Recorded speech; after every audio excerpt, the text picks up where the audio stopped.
Elizabeth Schoaf nasceu em 1991 e é filha de Madeleine Schoaf e Dawn Schoaf. Elizabeth tem um irmão 2 anos mais novo chamado Donnie Schoaf. Ela e seus pais moravam em Lugoff, na Carolina do Sul, e a escola de Elizabeth ficava a apenas 200 metros de distância da sua casa. Ela e seu irmão costumavam voltar a pé para casa e os seus pais passavam um dia fora trabalhando.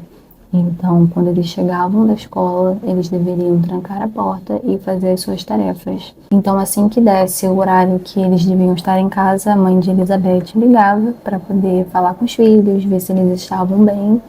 E todos os dias eles tinham essa rotina da mãe ligar para verificar se estava tudo bem. E no dia 6 de setembro de 2006, quando a mãe ligou, quem atendeu não foi a Elizabeth, como de costume, mas sim o Donnie, o irmão da Elizabeth, o que deixou a mãe da Elisa muito atordoada. Ela conta que ela sentiu um nervoso, uma coisa subindo muito ruim, que ela não sabia explicar. E ela pergunta pro Donnie aonde a Elizabeth está, e ele fala que ela não havia chegado, então ela pede para ele subir para verificar se ela estava em casa. E ele demora muito a voltar, né, pro telefone, então ela percebe que ele não encontrou a irmã, o que a deixa mais apavorada ainda. E quando ele volta pro celular, ele fala que ela não chegou. Então a mãe da Elizabeth começa a ligar para os parentes, para os amigos da Elizabeth, pergunta se eles tinham alguma notícia, se ela estava na casa deles. E a amiga da Elizabeth, que estava com ela, conta que ela viu a Elizabeth descer do ônibus e seguir para casa como de costume. Nesse dia, que seria uma quarta-feira, a tia da Elizabeth havia combinado de ir até a casa dela para poder cortar o cabelo dela. No fim de semana seria o aniversário da prima dela, então tudo estava muito normal. A Elizabeth estava muito empolgada para que essas datas, né, para que essas coisas acontecessem, só que ela simplesmente desapareceu e ninguém sabia o paradeiro dela. O que ninguém sabia era que Elizabeth havia sido abordada por um homem se passando por um policial. Ele havia mostrado para ela também um distintivo, né, que supostamente era dele, e ele disse para ela que ela teria que acompanhá-lo para o interrogatório, porque ela estava envolvida em um crime que ele estava investigando, então ela não viu o problema em acompanhar um policial até o local onde ela seria interrogada. Então a Elizabeth seguiu esse homem, né, esse suposto policial, para dentro da mata, e não demorou muito para que ela percebesse que na verdade ele não era quem ele disse ser, mas sim que ele era um sequestrador que a estava levando para um bunker escondido no meio da mata.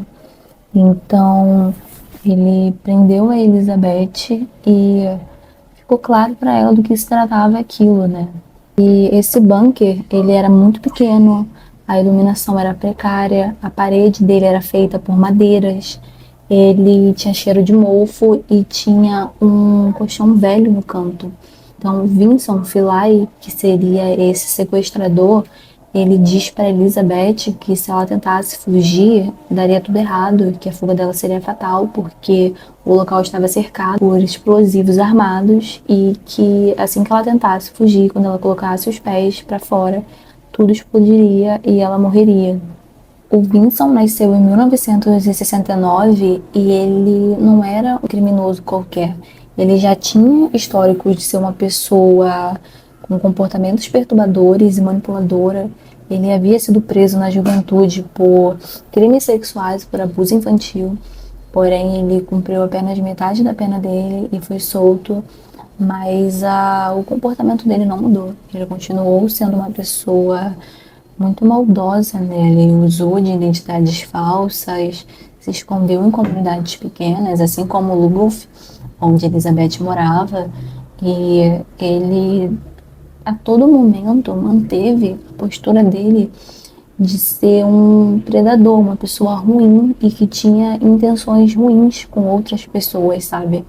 Então ele planejou o sequestro da Elizabeth, ele já havia observado a rotina da Elizabeth, ele sabia que ela ficava sozinha em casa, que ela voltava sozinha para casa, então ele planejou tudo antes de executar o crime. Então, nesses 10 dias que Elizabeth passou no bunker, ela sofreu ameaças constantes, abusos constantes, e ela sabia que ela não ia conseguir fugir se ela tentasse lutar contra o Vincent.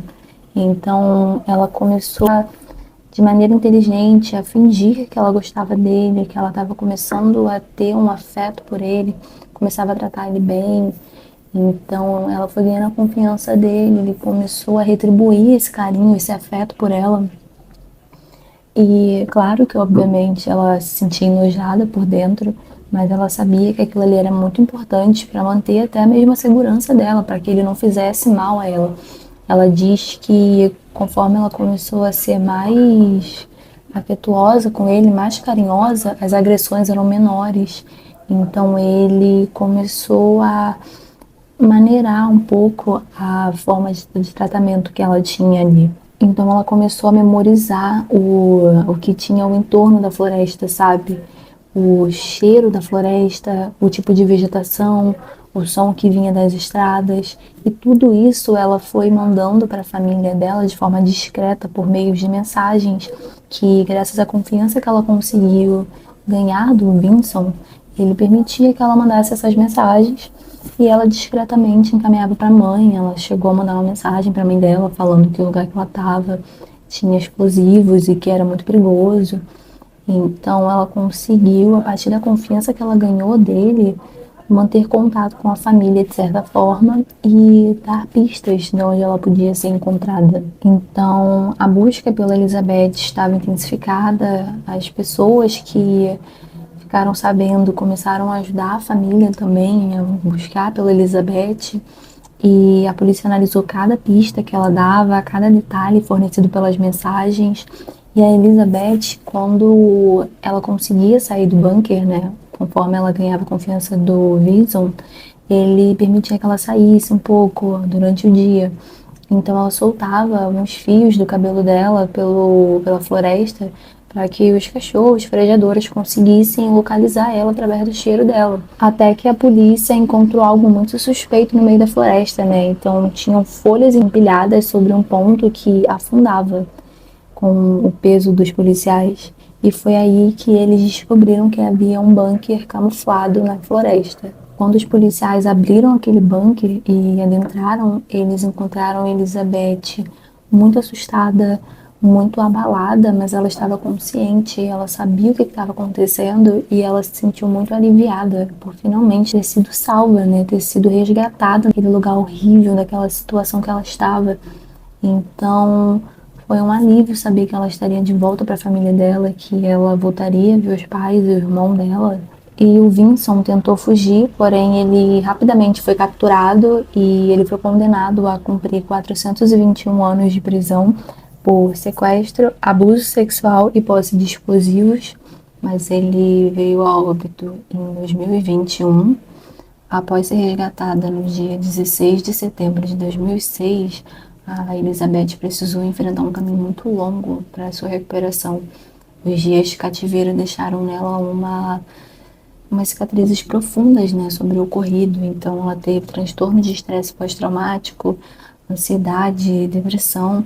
As lembranças que remetiam a ela, o cativeiro, deixavam ela muito ansiosa, muito assustada, apreensiva, né? Então os cheiros, os sons, até mesmo a floresta desencadeavam flashbacks do que havia acontecido com ela. E ela transformou a dor dela em ação. Então a Elizabeth passou a compartilhar a história dela para educar e alertar as outras pessoas, né?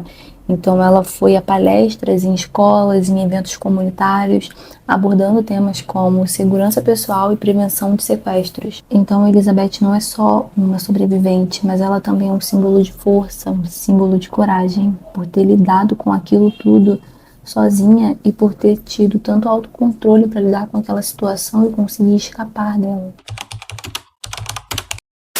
Comenta aqui embaixo para mim, por favor, o que você achou desse vídeo e não se esqueça de curtir, ajuda bastante o canal e até o próximo.